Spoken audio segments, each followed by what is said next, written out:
بسم اللہ الرحمن الرحیم۔ میں عزیز احمد قریشی ولد علی بہادر خان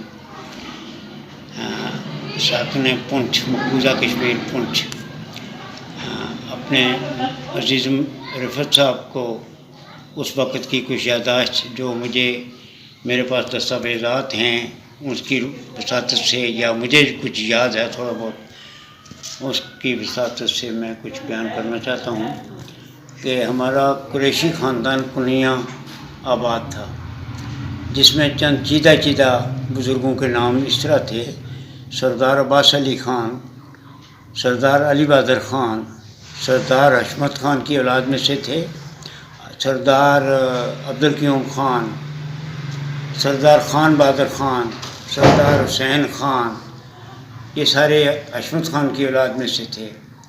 سردار عباس علی خان، یہ نجو خان ہمارے بزرگ گزرے ہیں، ان کی اولاد میں سے تھے۔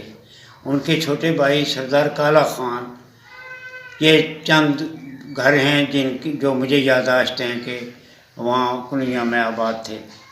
1947 میں جب غدر ہوا تو وہاں سے اپنے گھروں سے یہ لوگ بھاگے، ہم بھی بھاگے اپنے گھروں سے، اور جدھر راستہ ملا ادھر ہم نکلتے چلے گئے۔ جی۔ اور رفت صاحب، دراصل بات یہ ہے کہ مجھے کچھ یاد ہے، اپنے والد صاحب کے بیان کیا کرتے تھے کہ پونچھ شہر میں ایک ڈاکٹر صاحب ہوتے تھے، ڈاکٹر بشیر صاحب، جی جی، جو ایم ڈی تھے، جن کی میڈیکل کی بہت بڑی دکان تھی۔ جی۔ ان کا ایک واقعہ ہے کہ وہ اتنے مشہور ہو گئے تھے، معروف تھے وہ ڈاکٹر، کہ ان کے ہاتھ میں اللہ تعالیٰ نے شفا رکھی ہوئی تھی۔ ہمارے فیملی ڈاکٹر تھے وہ، تو ان کو اتنی مخالفت ہوئی اس زمانے میں کہ ان کا ایک مسلمان جو تھا وہ دکان پر رہتا تھا، جس کو وہ سکھاتے تھے کام شام کرنا۔ جی، کنویا میں؟ پونچھ شہر میں۔ پونچھ۔ یہ ڈاکٹر صاحب کی دکان پونچھ شہر میں تھی۔ پونچھ شہر میں۔ مشہوری کی میں بات کرتا ہوں، عرض کرتا ہوں، جی جی، یہ سنی ہوئی بات ہے میں نے۔ جی جی، تو یہ وہ اپنے والد صاحب کے زبانی سنی ہوئی بات ہے کہ اتنی مخالفت بڑھ گئی کہ اس ڈسپینسر کو مخالفین نے سکھایا کہ اس ڈاکٹر کو کسی طرح تم ختم کر دو۔ جی جی، انہوں نے وہ رات کو سنا 2-2.5 کلو دودھ پیا کرتے تھے، جی، ٹھنڈا دودھ کر کے تو پیا کرتے تھے ڈاکٹر بشیر صاحب۔ تو انہوں دودھ میں اس نے زہر ملا دیا اس ڈسپینسر میں۔ جب دودھ انہوں نے پیا، سنا پیتے ہی ان کو الٹی ہو گئی، اور ڈاکٹر صاحب سمجھ گئے کہ مجھے زہر دیا گیا ہے۔ انہوں نے وہ زہر محفوظ کر لی اور کسی چیز پر ڈھانپ کر اوپر ڈھکن دے دیا، اور اپنے ڈسپینسر کو بلایا، کہنے لگے تم نے زیادتی کی ہے، تم لو یہ مجھ سے انعام تھا، کل سے تم مجھ سے فارغ ہو۔ جی۔ تو اللہ تعالیٰ نے ان کو بچانا تھا، ڈاکٹر صاحب بچ کے پھر بعد میں ایک ہندو کو سنا ہے ڈسپینسر رکھا، اور یہ 1947 میں جب غدر پڑا تو سنا ہے وہ دکان وغیرہ اسی ہندو کے قبضے میں رہی۔ یہ تو تھا مخالفت کی حد۔ اور ان کے دکان کے ساتھ ہی آگے اگر چلیں تو ہماری اپنی جماعت احمدیہ کی مسجد ہوتی تھی، جماعت احمدیہ کی مسجد تھی، جو بابو عبدالکریم صاحب، جو اس زمانے میں ایک مشہور تھے محکمہ ڈاک میں، ڈاک خانے میں بابو تھے یا ہیڈ تھے کسی جگہ، تو انہوں نے چندہ جمع کر کے مسجد بنائی تھی 3 منزلہ۔ جی۔ تو جب یہ غدر ہوا تو یہ سکھ لوگ بھاگ کر آئے، باغ سائڈ سے، ہجیرہ سے، ادھر سے، تیتری نوٹ سے، نہ جانے کس کس طرف سے، چکار سے، باغ سے آئے۔ تو یہ جس کو تو زیادہ پہنچ گئے وہاں پونچھ شہر میں، تو ان کو پہلا مسجد کی پہلی منزل دے دی بابو عبدالکریم صاحب نے، اور خود اپنا بال بچہ درمیانی منزل میں لے گئے۔ جب زیادہ تعداد ہوگی ان سکھوں کی تو درمیانی منزل میں بھی وہ قابض ہو گئے، اور خود جو ہے تیسری منزل میں چلے گئے۔ سنا ہے میں نے کہ وہاں ہی ان کو شہید کر دیا گیا تھا، سکھوں نے شہید کیا تھا۔ یہ جماعت احمدیہ کی مسجد آج بھی محفوظ ہے وہاں، اور وہاں سنا ہے کہ نمازیں بھی ہوتی ہیں۔ جی جی، کنیاں میں باقاعدہ کوئی مسجد نہیں ہوتی تھی، ہم لوگ اپنے اپنے گھروں میں نماز پڑھا کرتے تھے، تو لیکن ہم نڈر قسم کے تھے۔ سردار عباس علی خان میرے پھوپھا تھے جو اس زمانے میں نمبردار ہوتے تھے، اور اس طرح باقی خاندان میں اپنے بڑے روب داب والے تھے، پڑھے لکھے لوگ تھے، ملازمت بھی کرتے تھے، آبی زمینیں بے شمار ہوا کرتی تھیں، غلہ بے شمار ہوتا تھا، جو پورا سال غلہ اپنی زمینوں سے پیدا ہوتا تھا اور کھاتے پیتے رہتے تھے۔ آج میں یہ بتا سکتا ہوں آپ کو کہ ہمارے ان گھروں میں سکھ لوگ آباد ہیں، مثلا علی بہادر خان کے گھر میں بھی سکھ ہیں اور انہوں نے اپنا ایک مکان بنایا ہے جس کی میرے پاس فوٹو اسٹیٹ کاپیاں موجود ہیں. میں رفت صاحب آپ سے وعدہ کرتا ہوں کہ جب بھی میں کشمیر گیا وہ فوٹو کاپیاں میرے پاس موجود ہیں. وہ غیاث صاحب مرحوم جو میرے پھوپھازاد بھائی تھے جرمنی میں، انہوں نے کسی سے لے کر وہ مجھے ارسال کی تھی. اسی طرح عبدالکریم خان صاحب کے گھر، جو اکرم خان صاحب کا بھی گھر ہوتا تھا میرے چاچا کا، وہاں کی بھی تصویر موجود ہے. عباس علی خان صاحب کے گھر کی بھی تصویر موجود ہے. اس طرح جو تصویریں میرے پاس موجود ہیں وہ میں آپ کو انشاءاللہ تعالیٰ ہینڈ اوور کروں گا. یہ اثاثہ ہے کہ آئندہ تک یہ کام آئے. کیونکہ رفت صاحب آپ یہ اس کو ایک ریکارڈ میں کرنا چاہتے ہیں، اور میرے خیال میں آپ میرے پیارے مدثر صاحب کو یہ ارسال کرنا چاہتے ہیں جو ایک ہسٹری بنا رہے ہیں پونچھ کی. تو میرے خیال میں آپ کا یہ شکریہ، یہ کار خیر میں یہ کارنامہ لکھا جائے گا. میرے پاس والد صاحب کا فوٹو اسٹیٹ اس وقت کا، یعنی انڈیا گورنمنٹ کا وہ کیا کہتے ہیں اسٹیٹ سبجیکٹ سرٹیفکیٹ موجود ہے، جس کو دیکھ کر بخوبی اندازہ لگایا جا سکتا ہے کہ ہم قریشی تھے. مجھے خود شک تھا کہ ہم کون سے قریشی ہیں، صدیقی ہیں، کون سے قریشی ہیں. یہ چونکہ 1947 کے بعد ہر آدمی نے قریشی لکھنا شروع کر دیا، مجھے ڈاؤٹ تھا. لیکن وہ سرٹیفکیٹ جب میرے ہاتھ آیا میرے والد صاحب کا، اس میں مہاراجہ کے وقت کا جاری کردہ اسٹیٹ سبجیکٹ سرٹیفکیٹ، جس کی فوٹو اسٹیٹ میں اپنی جماعت کو یا رفت صاحب آپ کو دوں گا، آپ وہ پڑھ لیں گے کہ ہم واقعی قریشی ہیں، صدیقی قریشی. تو یہ مختصر سا خاکہ ہے جو میں نے. کنویاں کا کوئی جغرافیہ، کوئی دودربا؟ کنویاں جہاں تک میں اس کا اندازہ لگا سکتا ہوں پہاڑی علاقہ تھا جو پونچھ شہر سے منسلک تھا. جی. پونچھ شہر کا ایک حصہ جو ہے پونچھ شہر کا وہ کنویاں کو ٹچ کرتا تھا. جی جی. اور ایک خاص کر یہ میرے والد صاحب کے ماموں ہوتے تھے محمد خان، سخی خان کے والد صاحب، جو آج بھی چونترا اور کسراں میں ان کی اولادیں یہاں ہیں، آباد ہیں. یہ علاقہ بڑا خوبصورت ہوتا تھا.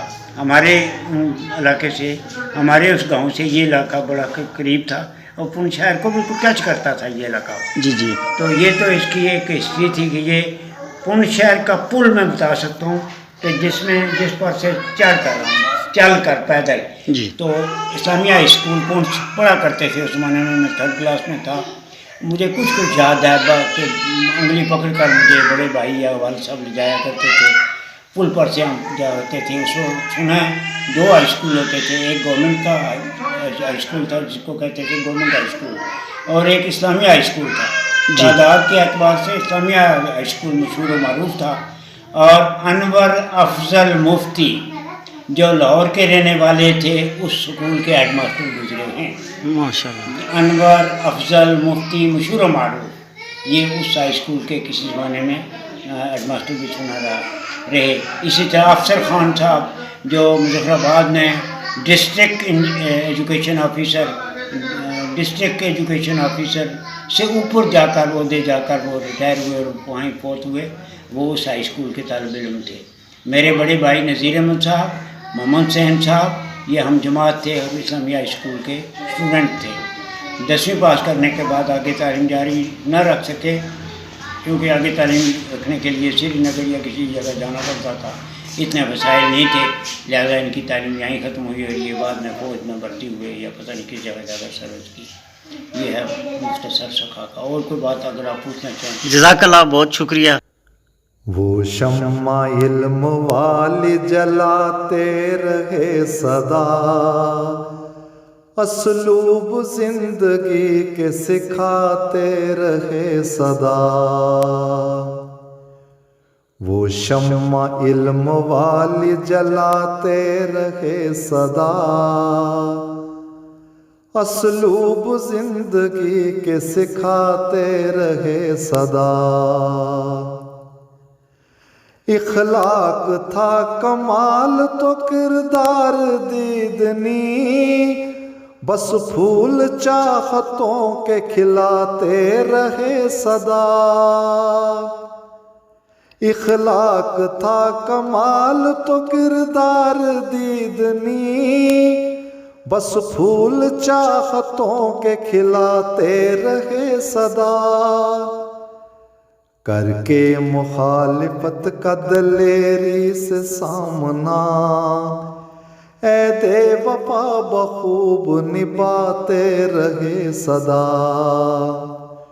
وہ شمع علم والی جلاتے رہے صدا، اسلوب زندگی کے سکھاتے رہے صدا۔ چاچا عزیز کی ہے جدائی کا دکھ ہمیں، قصے وفا کے جو کہ سناتے رہے صدا، چاچا عزیز کی ہے جدائی کا دکھ ہمیں، قصے وفا کے جو کہ سناتے رہے صدا۔ چاچا عزیز تم کو ہمارا سلام ہے، سوئے ضمیر تم تھے جگاتے رہے صدا، وہ شمع علم والی جلاتے رہے صدا، اسلوب زندگی کے سکھاتے رہے صدا۔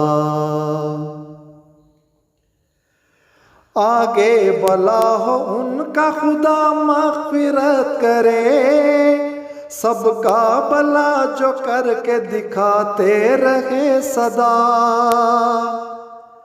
آگے بلا ہو ان کا خدا مغفرت کرے، سب کا بھلا جو کر کے دکھاتے رہے صدا،